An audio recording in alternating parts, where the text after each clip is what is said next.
and I did my research project on the impact of COVID-19 on Wisconsin's tourism from 2018 to 2020. Wisconsin is not typically thought of as a place with great tourism opportunities by people outside of the Midwest. However, throughout the state, there are countless beautiful parks and trails that can be of high value to residents and tourists. In 2018, it was reported that there were just over 13 million visitors to 54 selected state parks and trails located throughout the state. To a Wisconsin resident, this appears to be a high amount of tourism for the state. In 2020, the world was hit with a pandemic that required people to isolate and distance themselves from others. This resulted in many people turning towards the outdoors as an escape from their homes, thus posing the question of how this affected tourism numbers in Wisconsin. In 2020, the same 54 selected state parks and trails in 2018, there were about 15,600,000 visitors. This dramatic increase in 2 years is arguably due to the COVID-19 pandemic. This can also be seen as a major benefit for multiple reasons. The first reason is because of the increased interest in outdoor activity, it's beneficial for improving overall health. The second reason is tourism benefits the state from an economic standpoint. Tourism can be a major business opportunity, as in 2018, Wisconsin tourism generated $21.6 billion, and in 2019, this increased to $22.2 billion, according to TravelWisconsin.com. With the increase in tourists in 2020, it's likely that the revenue will once again increase from 2019. This could be incredibly important for the state going forward as a growing economic force, which could affect policy decisions moving forward, especially if the trends continue. Onto the methodology.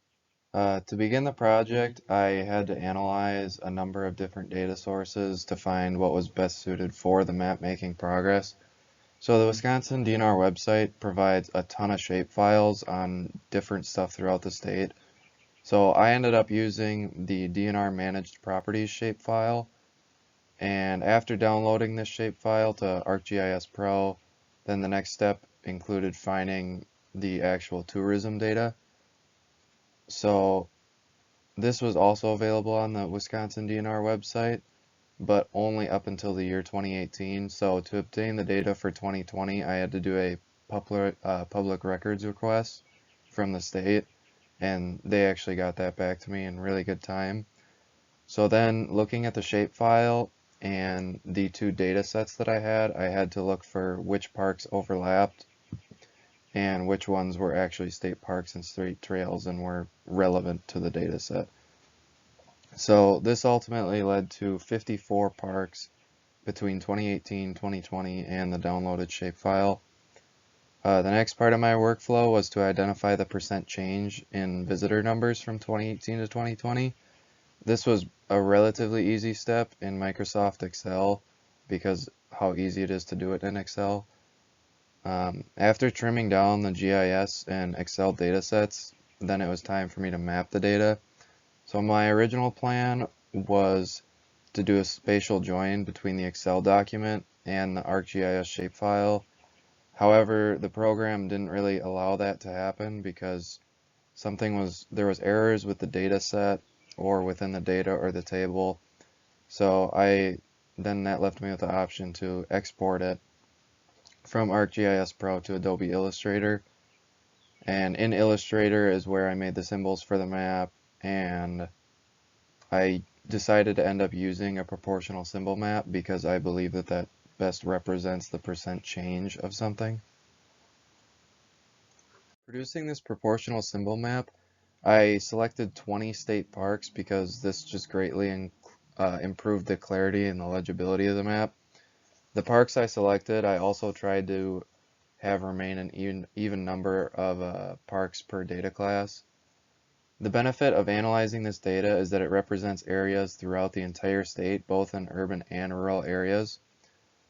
An interesting trend that is shown is the huge growth of Wyalusing State Park in southwest Wisconsin, which had an increase in tourism from 2018 to 2020 of over 11,000%.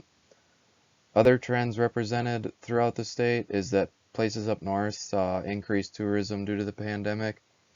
It's important to note that in 2020, the data set is strictly estimations, opposed to 2018, which appears to be a lot more exact numbers.